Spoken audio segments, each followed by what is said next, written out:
Shalom Bapak Ibu Saudara yang dikasihi oleh Tuhan kita Yesus Kristus. Kami ucapkan selamat pagi dan salam jumpa kembali di dalam renungan dan doa pagi Pelita Injil yang selalu setia hadir dan menyapa pagi saudara lewat kebenaran firman Tuhan dan doa sebelum saudara memulai segala aktivitas di sepanjang hari ini.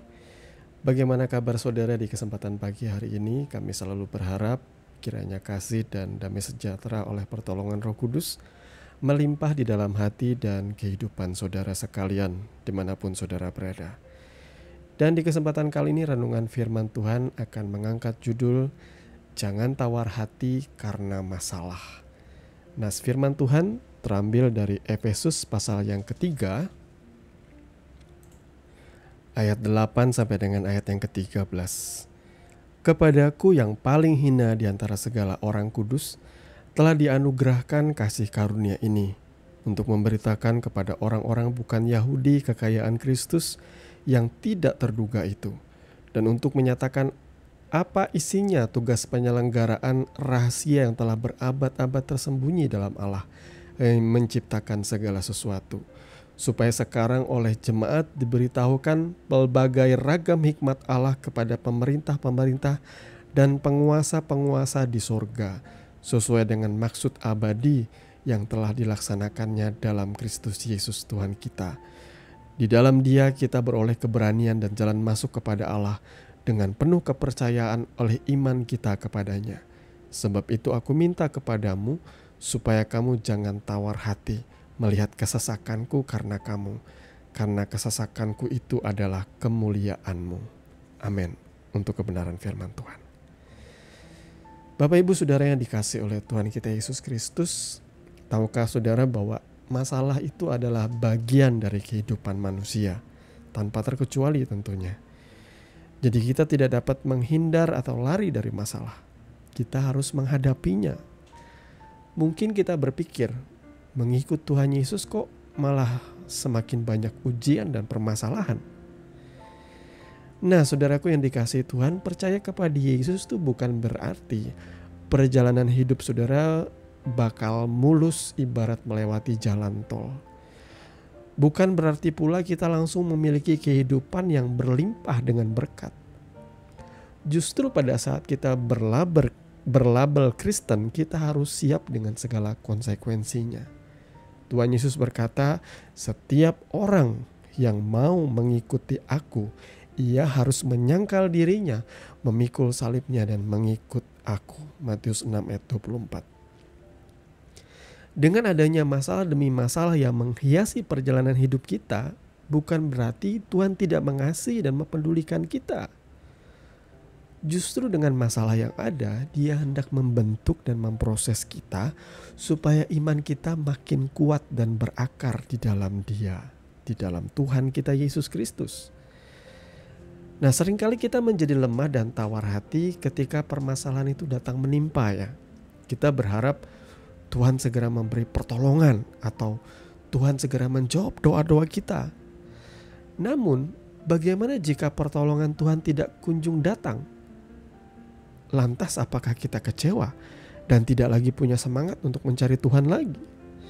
Mari kita belajar dari Rasul Paulus yang sudah memberikan pengertian dan pemahaman lewat nas firman yang kita baca tadi. Meski ia harus menghadapi masalah dan penderitaan, ia tetap bertahan dan mampu menjaga hatinya agar tidak menjadi tawar. 2 Korintus 4 ayat 16 berkata, kami tidak tawar hati, tetapi meskipun manusia lahiriah kami semakin merosot, namun manusia batiniah kami dibaharui dari sehari ke sehari. Nah, saudara, Paulus pasti tahu ya bahwa penderitaan yang dialaminya itu tidak sebanding dengan kemuliaan kekal yang Tuhan sediakan kelak.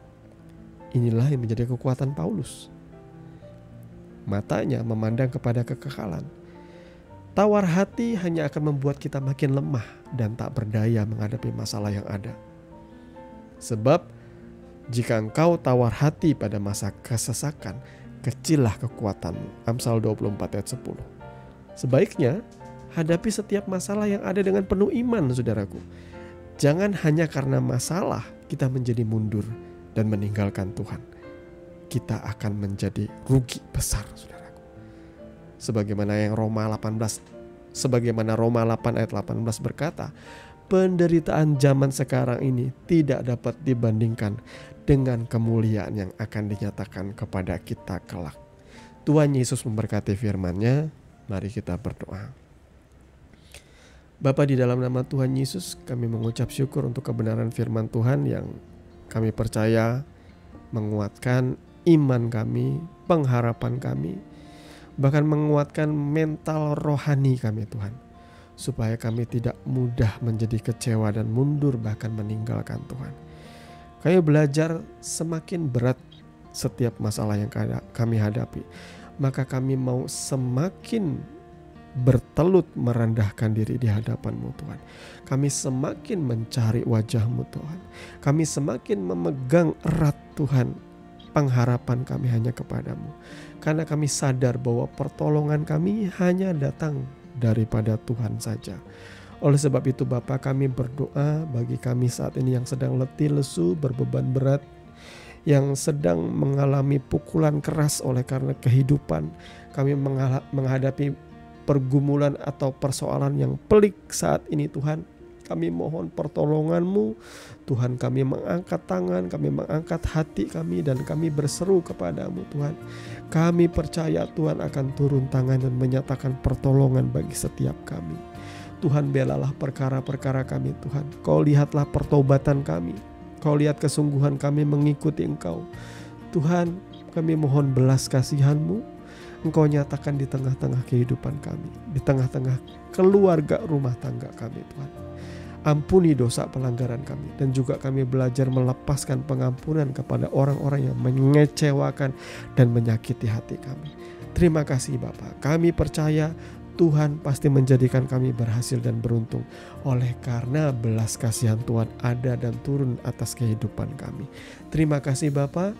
Ajar kami bahwa kebenaran firman yang kami dengarkan boleh menjadi suluh pelita, berkat dan kekuatan di dalam setiap kehidupan kami. Di dalam nama Tuhan Yesus kami berdoa. Amin. Saudaraku yang dikasihi Tuhan, saudara baru saja mendengarkan kebenaran firman Tuhan yang kiranya menjadi berkat dan kekuatan di dalam segala aktivitas saudara sepanjang hari ini. Sampai bertemu kembali di dalam renungan dan doa pagi Pelita Injil yang berikutnya. Kasih karunia menyertai saudara sekalian. Shalom.